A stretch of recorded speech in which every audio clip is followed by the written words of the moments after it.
अस्सलाम वालेकुम जी, welcome back. तो स्टार्ट करते हैं हम लोग एक्सरसाइज 3.2 जो है ना अपनी 10th क्लास की कर रहे थे। तो जैसा कि आपको पता है हम लोगों ने प्रीवियस वीडियो में क्वेश्चन नंबर 1 और क्वेश्चन नंबर 2 जो है ना वो कर लिया था। तो आज हम लोग इंशाल्लाह क्वेश्चन नंबर 3 और 4 जो है ना वो अटैम्प्ट करेंगे।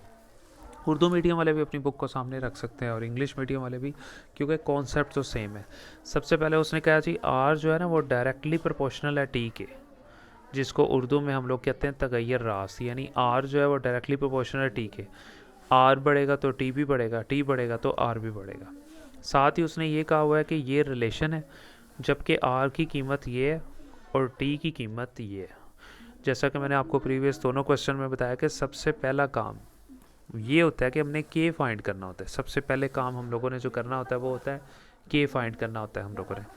अब ये देखिए, अब यहाँ से मैं पहले क्वेश्चन शुरू करता हूँ। उसने कहा था आर डायरेक्टली प्रोपोर्शनल टी के, आर को लिखा, इस डायरेक्टली को ख़त्म करके बराबर लगाया और साथ में के भी लगा दिया।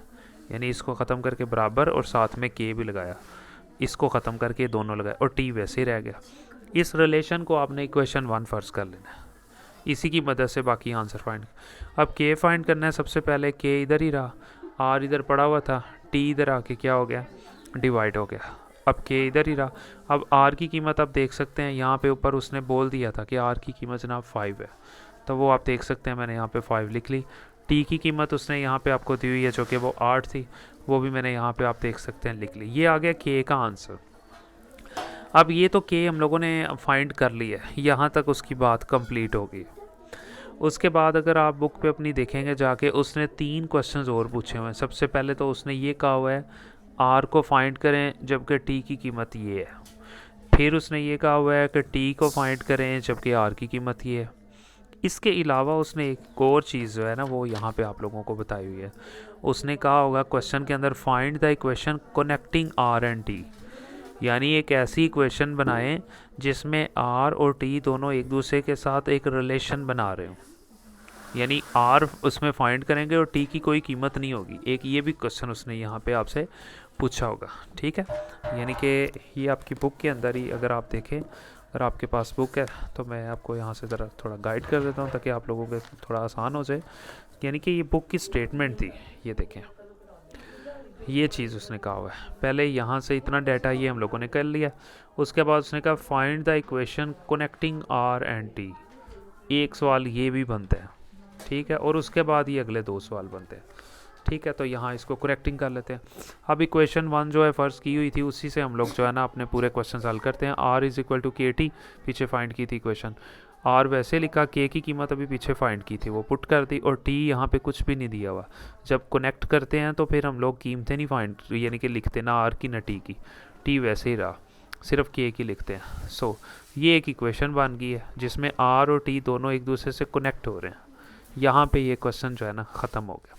अब अगला हिस्सा क्वेश्चन का, अब अगला हिस्सा क्वेश्चन का ये था, उसने आपसे पूछा हुआ है आर फाइंड करें जबकि टी जो है ना वो 64 है। ये लें जी, आर फाइंड करना है जबकि टी 64 है। और फाइंड किस तरह से करना है, वही इक्वेशन 1 की मदद से। इक्वेशन 1 क्या था, आर इज़ इक्वल टू के टी। आर वैसे ही लिखा और के की कीमत थी 5/8 और टी की कीमत 64 थी, वो लिख दी। अब ये और ये कटिंग हो जाएगी, 8 8 64, ठीक है। और अब 5 और 8 दोनों बचे, ऊपर 8 को 5 से मल्टीप्लाई किया तो 40। ये हमारे पास आ गया आर। एक क्वेश्चन यहाँ पे ख़त्म हो गया। अब एंड पे उसने ये भी कहा हुआ था, उसने कहा था ये देखें, पहले आर फाइंड करें, टी की कीमत ये थी, ये हो गया। अब उसने कहा कि टी फाइंड करें जबकि आर की कीमत ये थी। फिर दोबारा इसी तरह इक्वेशन 1 की मदद से ही करना है। अब आखिरी क्वेश्चन क्या था कि टी फाइंड करें जबकि आर की कीमत ये थी। फिर इक्वेशन 1 लिख लेंगे, वो मैंने यहाँ पे आप देख सकते हैं, मैंने इक्वेशन 1 जो है ना यहाँ पे लिख लिया, ठीक है जी। ले जी, अब दोबारा फिर ये इक्वेशन 1 थी, अब यहाँ पे हम लोगों ने टी फाइंड करना था, तो इसको फाइंड करना, टी इधर ही रहेगा, के इधर आकर डिवाइड हो जाएगा। ये आप देख सकते हैं कि के इस तरफ आकर डिवाइड हो जाएगा। ये जी के डिवाइड हो गया, टी वैसे ही रहा। आर की कीमत 20 दी हुई थी उसने इस बार, और के की कीमत उसने ये लिखी थी 5/8। तो जब 1 2 3 मैथ का सोल है, जब 3 रकमें डिवाइड हो रही हैं तो नीचे वाली रकम ऊपर वाली रकम के साथ जाकर मल्टीप्लाई हो जाती है।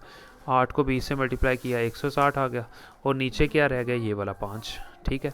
अब 5 को 160 पे कटिंग किया तो हम लोगों के पास 32 जो है ना वो टी का आंसर रह गया। और यहाँ पे हम लोगों का क्वेश्चन नंबर 3 जो है ना वो कंप्लीट हो गया। अब एक और क्वेश्चन हम लोग करते हैं जी, क्वेश्चन नंबर 4। अब उसने कहा जी आर जो है ना वो डायरेक्टली प्रोपोर्शनल है टी स्क्वायर के, और आर की कीमत ये दी हुई है और टी की ये दी हुई है। यहाँ तक उसने बात ख़त्म कर दी है। आपको पता है यहाँ तक जो बात वो करता है ना, इसमें हम लोगों ने के फाइंड करना होता है। दोबारा फिर ये R directly proportional T square के, आर वैसे लिखा, इसको ख़त्म करके बराबर लगाया और साथ में के लगाया, टी स्क्वायर वैसे ही रह गया। फिर इसी तरह अब के फाइंड करना है, के इधर ही रहा, टी स्क्वायर इधर मल्टीप्लाई हो रहा था, इधर आके टी स्क्वायर डिवाइड हो गया। ये देखे जी के लिखा। अब ये कीमतें हम लोग जो है ना, ये जो ऊपर उसने दोनों दी हुई है इसको पुट कर देंगे। ये लें जी, आर की कीमत 8 थी, टी की कीमत 3 थी और ऊपर स्क्वायर था तो स्क्वायर पे लिख दिया। अब ये 8 वैसे रह गया, 3 का स्क्वायर लिया तो 9। ये हमारे पास के का आंसर रह गया। यहाँ तक यानी हम लोगों ने आधा क्वेश्चन अटैम्प्ट कर लिया। अब इनको दोबारा पुट नहीं करना, जो आपने इसमें कॉन्सेप्ट याद रखना है, जो वैल्यू आपने एक बार पुट कर दी उसको दोबारा पुट नहीं करना। आर आपने यहाँ पुट कर दिया, टी भी पुट कर दिया, अब यहाँ पे क्वेश्चन ख़त्म हो गया। अब इसको दोबारा पुट नहीं करना।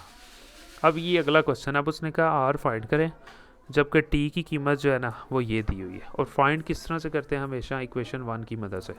अब मैंने क्या किया, यहाँ पे देखें इक्वेशन 1 लिखी, आर फाइंड करना, आर लिखा, के हो गया था फाइंड। अभी टी की कीमत उसने गिवन थी, इस बार ये देखें 6 थी, इस बार उसने कहा था ऊपर वाली नहीं पुट करनी, वो ख़त्म हो गया, बस नीचे वाली। टी की कीमत 6 थी वो लिख ली, ऊपर स्क्वायर आ गया। ये लेना चाहिए 8/9 वैसे ही, 6 का स्क्वायर लिया 36 रह गया। इसे कटिंग कर दें, 9 4 36 क्योंकि मल्टीप्लाई हो रहे हैं। अब 8 बचा और 4 बचा, 8 को 4 से मल्टीप्लाई किया तो 32, और ये हम लोगों को आर का आंसर था। तो यहाँ पे हम लोगों का क्वेश्चन नंबर 3 और क्वेश्चन नंबर 4 जो है ना वो कंप्लीट हो गया। मिलते हैं इंशाल्लाह नेक्स्ट वीडियो में।